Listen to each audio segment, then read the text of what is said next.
Hello and welcome to Ref Inspection, where we analyze roller derby gameplay from helmet camera footage filmed by yours truly. I'm Jay, your host for this Ref Inspection. Let's go through our ground rules to get in the right mindset. We are doing a neutral analysis of game situations. We are not commenting on skaters. We are not commenting on my fellow officials. You all are free to comment on my own actions or analysis, but remember to be nice if you want me to post more. And if you don't, just don't give me engagement by commenting. And I don't claim to be the objective truth, I'm just here giving my own views. Alright, let's get into it. I have a nice game for you today. This is a regulation game between Helsinki Roller Derby and Kallio Rolling Rainbow. Helsinki, a team currently ranked, I believe, 9th on the Europe rankings. Kallio somewhere in the 20s.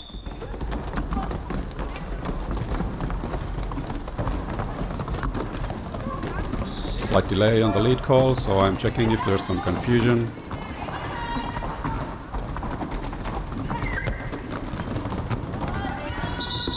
And a very quick 4-0 jam with a nice spin move for the green jammer on the infield. Not much to do for the OPRs in that jam. You might notice I am again in the middle outside back referee position, giving a nice overview of the whole game basically.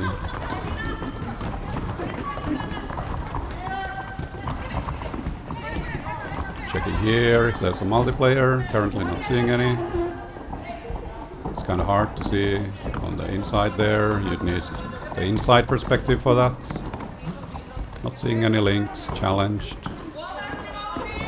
There's some checking for skates moving, there's some stop-ish. Sometimes, like staying on one toe stop like this. Can easily constitute a stop block. Haven't seen enough of it yet, or like sustained impediments. Read 4, out of play block. Here was the jammer referee dropping off the penalty. There was if we go back a bit, there's the lead awardment, and already these skaters are recycling. Already at this point, we can see from the 10-foot lines that this blocker is already more than 20 feet away from the pack, so they are out of play, even though the warning can come a bit later as well. Basically, the warning always comes late because there's no way you can deliver it instantly, because you actually need to like check these things, and then you need to speak, which takes time. But out of play blocks, if there's impact like here, there's the block by green 4 causing loss of relative position, jammer falling down, so correctly, well, the jammer referee needs to like hustle, stay with their jammer, so they're like dropping off the penalty. So I was like seeing the whole thing through. I also thought it was an out of play block, so I was the like quickest to enforce it basically.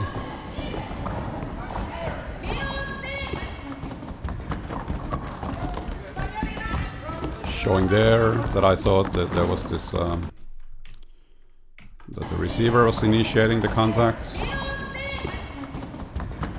Here there's some contact to the back, but it's clearly initiated by a green 800. So no back block consideration for the jammer there, no counter blocking.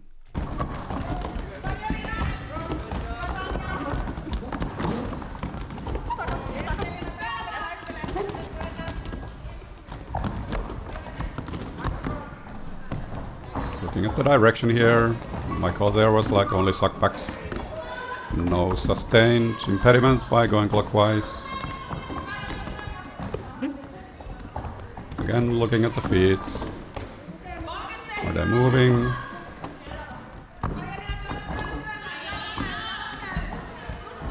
Again, there's some... 080, stop block. Oh yeah, what I was already talking about earlier. Often, well, why stop block is a penalty? Because it's unfair most of the time for fairness reasons. Because if you're like jam yourself to the ground with your toe stops, it's extremely hard to like push a skater out from that stance.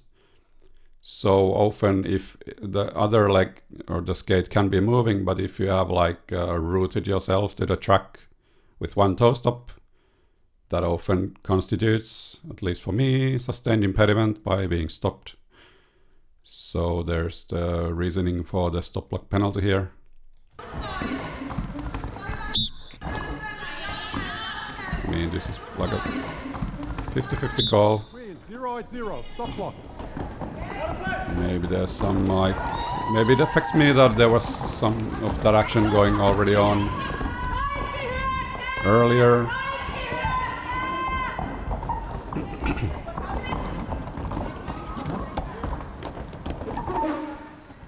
Could also very well see like not calling that. I wouldn't consider that a mistake by any stretch.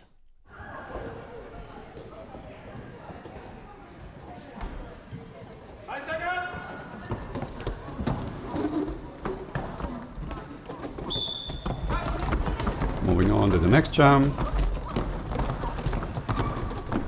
Here I'm watching these forearms. Can't see well enough at least. There was like no clear impact gain by the jammer by extending the forearms.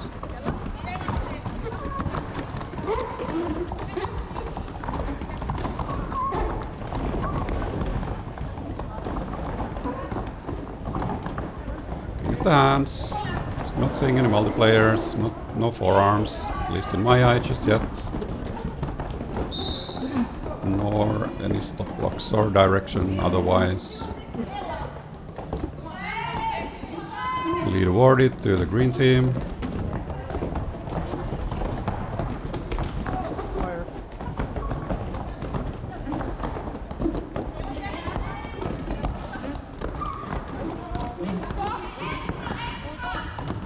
Offense looks legal to me. No back blocks there.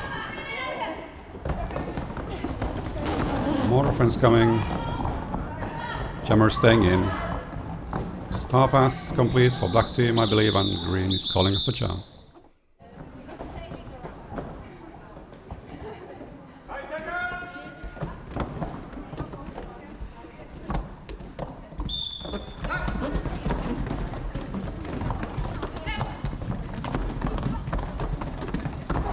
Tight scrum. Hard to see everything that's going on. Direction enforced for the black wall. Lead awarded for green.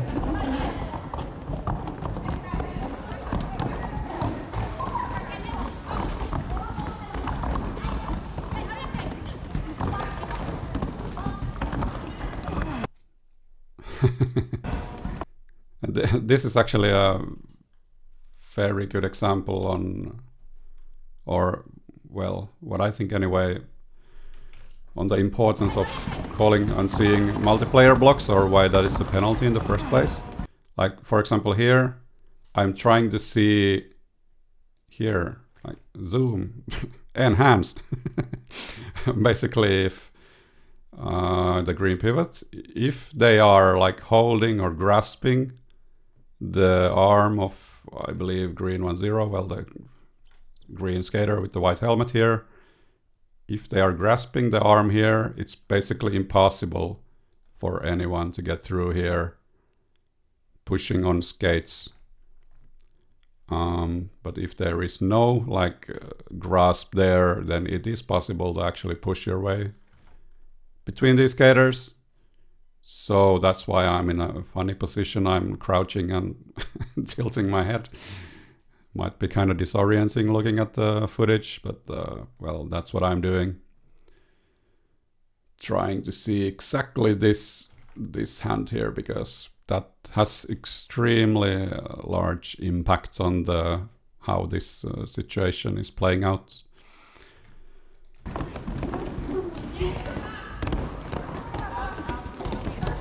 Didn't see anything illegal there. So there was no grasp, so no call obviously. Delayed impact on the, here's green 1-0 initiating a block. And whoops, black jammer. Eventually going out of bounds. Already, well, you might see that green 1-0 has themselves gone out of bounds, so green jammer would be free to re-enter. Obviously they don't know that because they don't have ice on their back. And the green blocker quickly re-entering the track to sell the situation. Successfully does that. But as a referee, you just you can delete the bookmark. Well, there's a blocker penalty assessed for the green team. You can even though the skaters are recycling and all that jazz, as a referee you can delete that bookmark. Okay, I don't need to see the re-entry to know if there's a cut or not, because in that situation no cut was possible because the black jammer didn't need to go behind anyone, so you can focus on other stuff. Here's a maybe noteworthy. There's a apex jump attempt for green jammer. Whoops, I got my well, just a moment, I'll get my ducks in a row again. There we go. Sorry about that. Apex jump incomplete. So skater re-entering in a cutting position. Notably, nowhere in the rules does it state that you need to if you come into a cut position that you need to exit the track on the same side or anything. The rules just require you to exit the track at the first legal opportunity. And in the situation often for apex jumps, because you already have huge momentum going this way, often the first legal opportunity for you to exit the track is to the outfield. So that's what is happening here. So no cut call, but also obviously no points awarded for the green jammer here, but also no cut because they are exiting the track. And there goes the track. Work for track maintenance once again.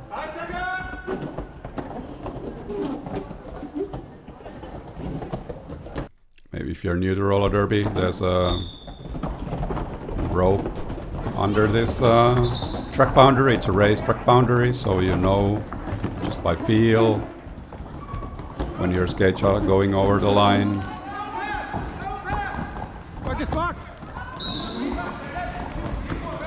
Okay, I chimed in on the pack definition there. Let's see. This is something that happens pretty easily. There's all the green blockers here and all the black blockers here, but there is a green pivot exiting the penalty box. And that is probably also the reason why this skater is joining their teammates here. And there actually is a pack here, but that's a very common point of confusion. Because as the back IPR, you're kind of you're not actively looking. Often the skaters coming from the box, they come from sort of behind you. So yeah, I had a way better view of that going on.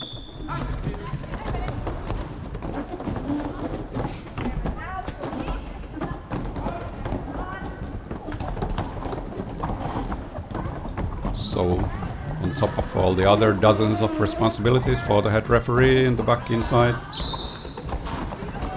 one more is to be aware of skaters returning from the box, because they are very often relevant regarding pack definition.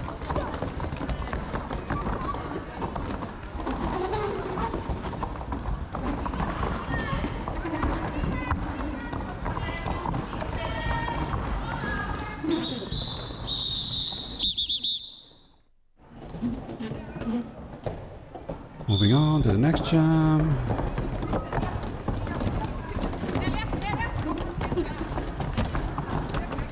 Chaos in the pack caused by the offense. And the green jammer getting through, getting awarded lead.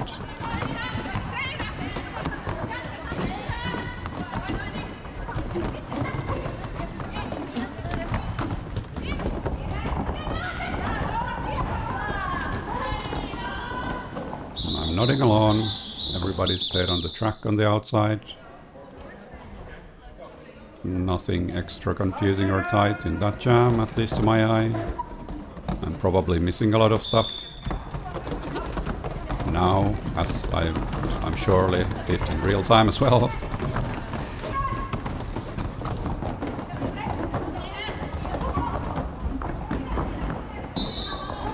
Black getting awarded lead. Star pass complete for the green team.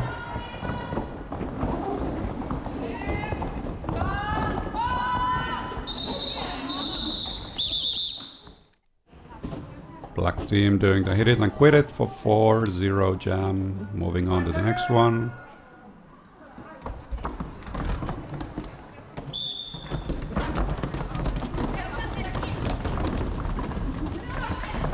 Green jammer getting hit out, getting recycled.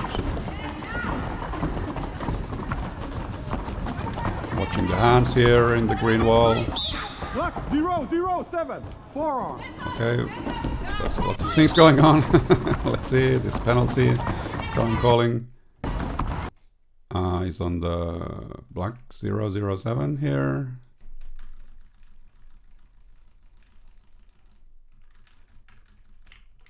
The call was due to this forearm extension, which I deemed was the reason, or like caused in large part the impact of the green jammer going out of bounds.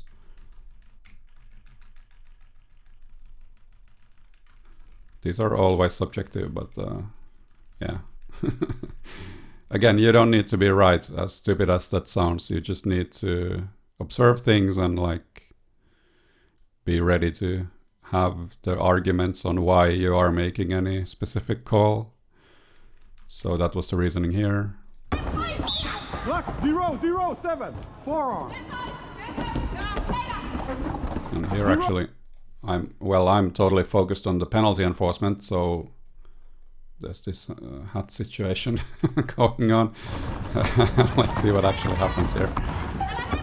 Okay, so, well, yes, well, this is the jammer. They are unmarked. They lost, I believe, due to regular gameplay, the helmet cover. Black 007. And they are, well, this blocker behind the green one here and this other one, they had superior position, so this is close to going into cut position, maybe not, but very close. And the jammer is only going on the track to retrieve the helmet cover, but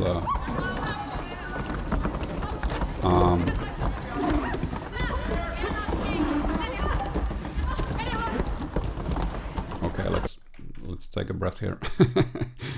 So yeah, if the jammer would like go to a cut position just to retrieve the helmet cover, I would probably call that as a cut if I saw it clearly, because they are gaining an illegal advantage by taking the illegal position on the track. But I didn't have enough information there, and also at least I ended up in the footage in the mindset that they did not cut anyway. But they didn't know that, well, nobody knew that, maybe the jammer ref did, but they recycled to be safe. So it's a small hands here for like, looking at the hands here. Could be called the forearms. It's kind of hard to tell whether the hands are tucked in the body or not. If they're like extending, they might be, but extremely hard to tell in real time about like a situation like this. So going with the no call there, I think the main brunt of the force coming in. Oh, whoa. Yeah, that.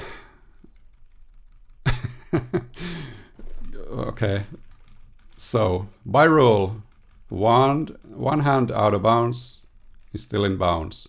So the black jammer here is in bounds. They have lifted the other arm, and the knee is in the air, still in bounds. Still in bounds. Still in bounds. Still in bounds, question mark. And I mean, we are not here to comment on the skaters, but wow.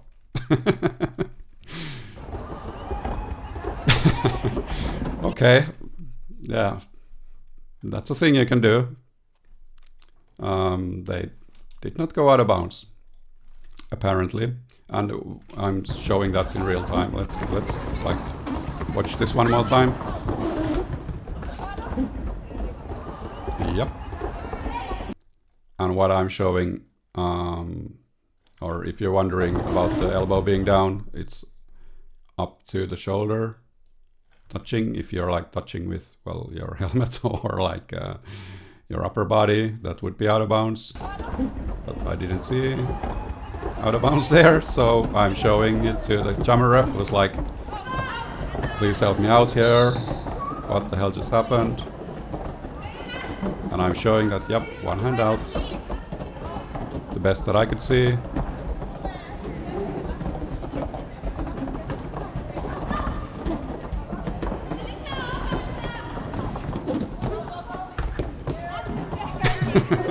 Same thing going on here. Oh, actually the helmet might have hit the ground. So this one was probably like very hard to tell, at least from my angle. Maybe easier to see like from the front. But looking at this footage, they might have like touched with their helmets. I couldn't tell, so I just showed the one hand out again. One hand out, one hand out. Apparently that's the theme in this jam. Here I'm watching, there's like a watching for possible illegal contact. A skater, when they are down, they are considered down until they are completely upright. This rule is there for safety. So because you're often in a very vulnerable position when you're getting up. So even though like technically otherwise, like right now, if you're only touching the track with your skates, you'd be considered upright. But since you're like getting up, you're still at this position considered being down, so you cannot be hit. Otherwise it would be an illegal contact penalty. And there's a light contact there that I didn't think was heavy enough to constitute a penalty, but it was quite close. I'm sure somebody would already call that for illegal contact. But definitely didn't look like a safety risk to me, so no call for me there. And that's the end of that eventful jam. Moving on to the next one.